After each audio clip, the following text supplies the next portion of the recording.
Hello, good evening, and welcome back to Talk of the Town. I'm your host, Ed McCullough. Our guest this evening is David Green. David is the Director of Development with OSPREY Village Incorporated. OSPREY Village is a 501c3 nonprofit organization that is creating an inclusive residential community for developmentally disabled adults in southern Beaufort County. David, welcome back to the show. So who is the developer of the vision for a residential community for developmentally disabled adults in your OSPREY Village group? You? It's been, I'm part of it. Yeah, we've had a number of families involved with it. Several of them, Sue and Jeff Hall in particular, were the ones who really started getting the families together and kicking this off and writing up the initial sort of vision statement. And then, unfortunately, Jeff got very ill with heart problems and passed away, and we needed someone to kind of start carrying that on. And my family and several others said, well, you know, if we're going to make this happen, we need to start. And so, as I mentioned, back in July, we incorporated. We formed a board of directors in November, or so it was July of 2008. So in November 2008, we got our board of directors first initiated. April of last year, we got our 501c3 status.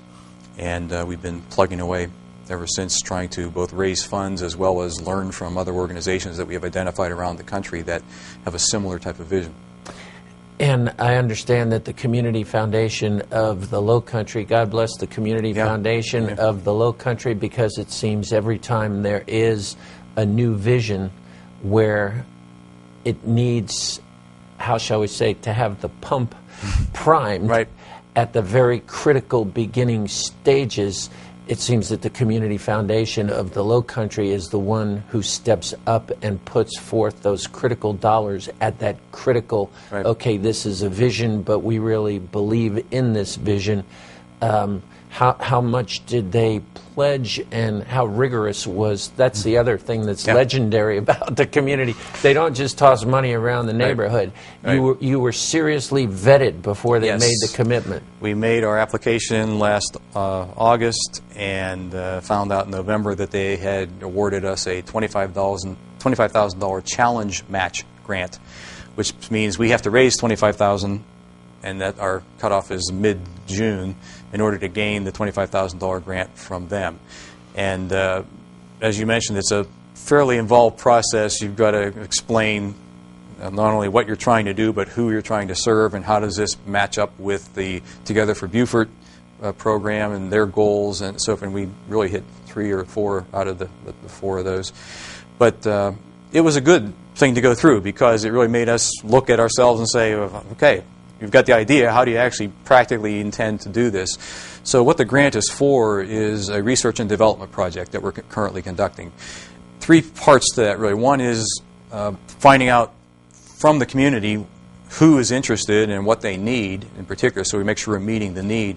And I was just looking at some statistics recently. On average, in South Carolina, you've got 5.5% of the population is mentally disabled. And that is I'm sorry, I'm digesting that. That's a really significant number. Was that, I mean, did you have a similar reaction, and people... didn't think it would be quite that... I didn't think so either. 5.5% is, how do you characterize mentally it? Disabled. Mentally disabled. Right. That could be anything from lower IQ to autism to, I assume, things like dementia and Alzheimer's at the other end, so forth. There are about 2.5% who have self-care disabilities, so not quite able to take care of all their activities of daily living. But if you take even the low end of those numbers, 2.5% out of the population of Beaufort County, which is 140-some thousand, you're looking at a big number of people. Several thousand people.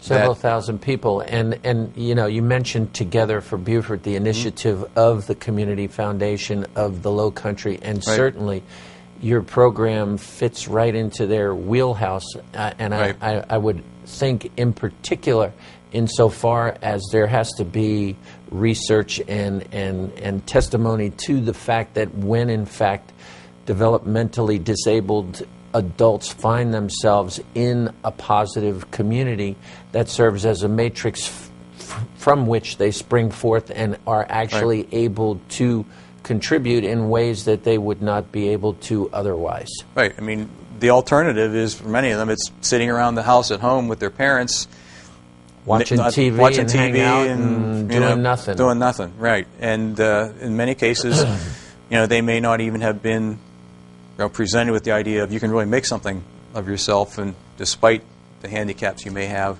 there's a lot of things that you can do. And that's part of what we want to have is connections with job skills and social skills and the kind of things that PEP is doing currently.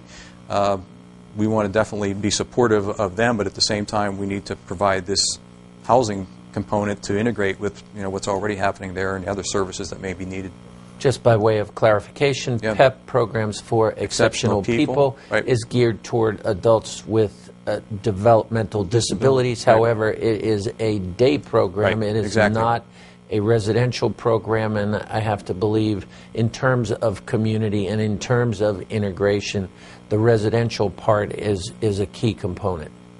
We certainly think so. I mean, we know that right now, for example, with the limited number of group homes that there are in the county, there's 4 community training homes up in the northern part of the county, and 1 which is more for those with more serious needs, specifically physical handicaps and unable to really care for themselves.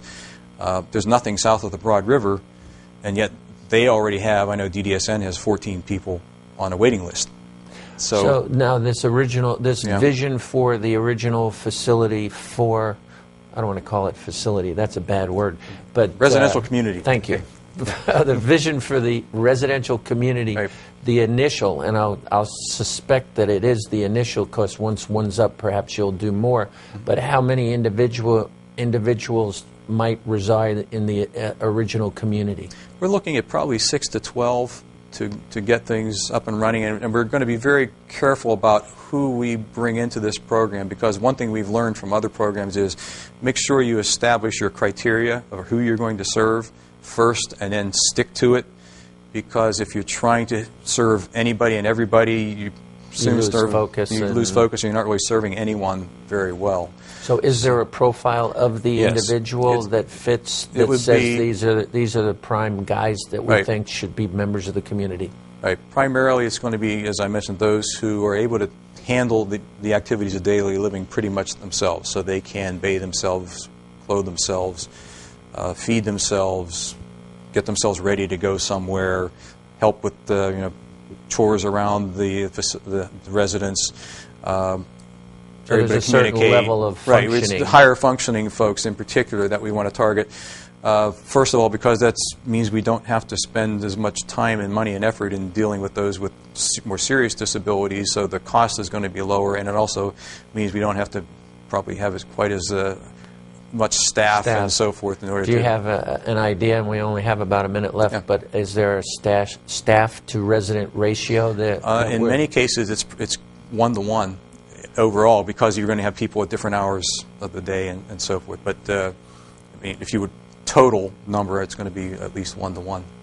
1-to-1. So does that mean at any given point in time, if there's, say, 8 residents in the community, that there would be 8 staff present? No, just that if we had 8 residents, we would have 8 different staff people who might be there at any one time. It so might you be could have one person there at night shifts. And you know 3 people there when we need to have some of the programs going with some training and so forth. So.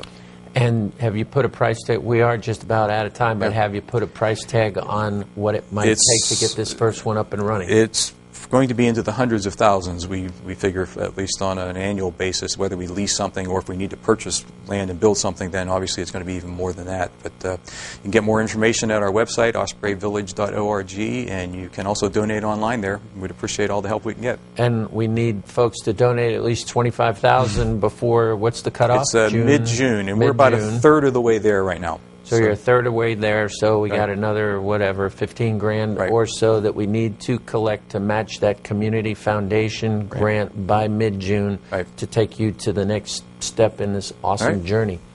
David, thank you so much Thanks for the good work. We really appreciate it. Well, it's something that's needed, and I don't know who else is going to do it. So you might as well be the one. We have been speaking with David Green. David is the Director of Development with Osprey Village, Inc. Osprey Village, Inc. is a 501c3 nonprofit that is creating an inclusive residential community for developmentally disabled adults in southern Beaufort County. I'm Ed McCullough. This is Talk of the Town. Thanks for being with us.